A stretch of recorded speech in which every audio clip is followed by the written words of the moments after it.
即係我用咗好多時間，尤其是呢2-3年，我先體會到咩係 all is well 啊！所有嘢都係最好嘅，就算有啲嘢唔好嘅發生，佢裡面都一定有好嘅，係你選唔選擇去睇嘅啫。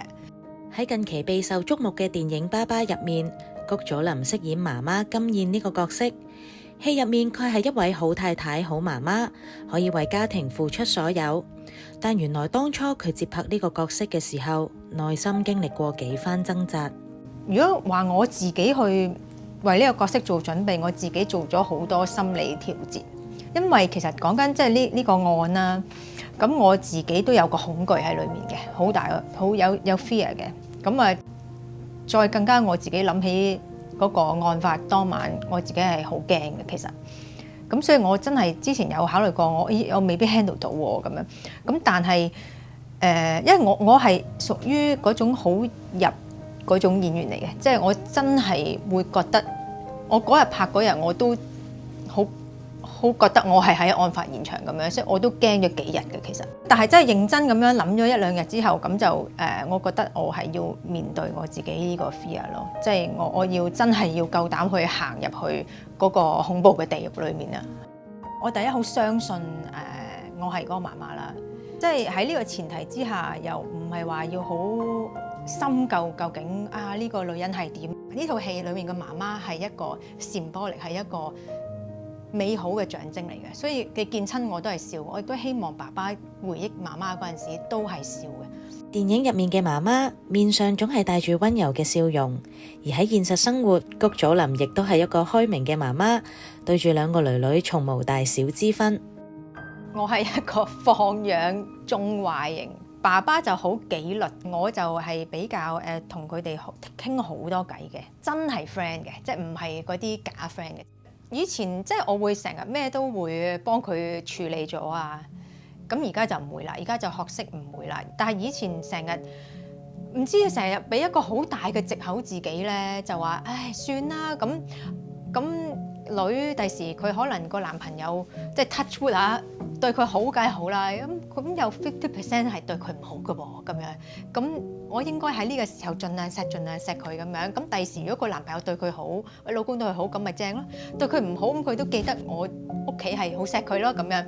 咁我成日攞嘢，咁真係好容易會越界嘅，即係咩都幫佢做啊，咩都幫佢整咁樣。但係其實係都唔係太好嘅，因為佢真係會好依賴嘅。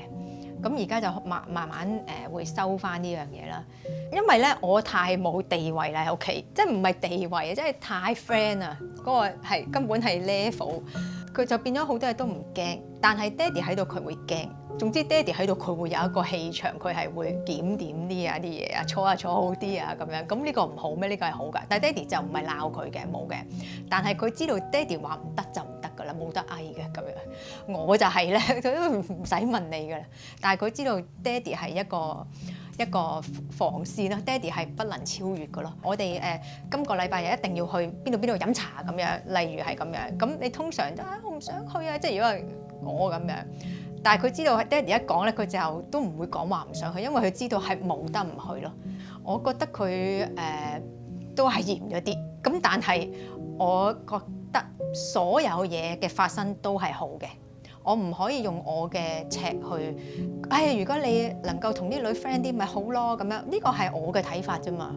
咁我先生做得，我老公做得，佢個爸爸梗係有原因㗎啦。我點解要去改變佢嘅存在咧？係咪先？即係我用咗好多時間，尤其是呢2-3年，我先體會到咩係 all is well 啊！以前乜嘢都會覺得，我有咩嘢做好啲咧？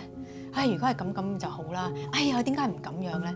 但係真係年紀越嚟越大，同埋越嚟越多嘢發生咧，同埋初時你諗嗰樣嘢，原來都唔係咁樣嘅，你就會發現其實所有嘢都係 all is well 啦，所有嘢都係最好嘅。就算有啲嘢唔好嘅發生，佢裡面都一定有好嘅，係你選唔選擇去睇嘅啫。呢個係我經歷好多嘢嘅一個體會。電影《爸爸》改編自真人真事，故事令到更多人關注青少年精神健康問題。作為媽媽，谷祖琳認為最重要係要俾到小朋友有足夠嘅安全感。其實唔可以話好概括咁話父母好逼佢啊，或者讀書壓力又唔可以好 general 咁樣講嘅。但係普遍嚟講係真係呢個地球個個都好有壓力㗎啦。其實我自己即係生完小朋友，我嘅經驗我自己就係因為我自己嘅性格係咁啊嘛，我真係唔係太 care 一啲好結果嘅嘢。咁我覺得做人真係最緊要開心，即係乜都好。有啲家庭有啲家長會俾啲壓力就係我想佢第時前途好啲啫，或者我一定要學咁多嘢。唔同家庭有唔同家庭嘅諗法咯。但係你俾我就唔會咩？我覺得all is well 咯，真係。我成日會提住自己一樣嘢嘅，即係每個人佢有自己條路，有自己嘅命，就算發生咩事都好，佢都係佢嘅課題咯。咁我作為爸爸媽媽，最緊要就係俾個 message 佢，你無論發生咩事都好，你都可以翻屋企，我哋都係你最強大後盾。我覺得咁樣已經夠㗎啦，真係。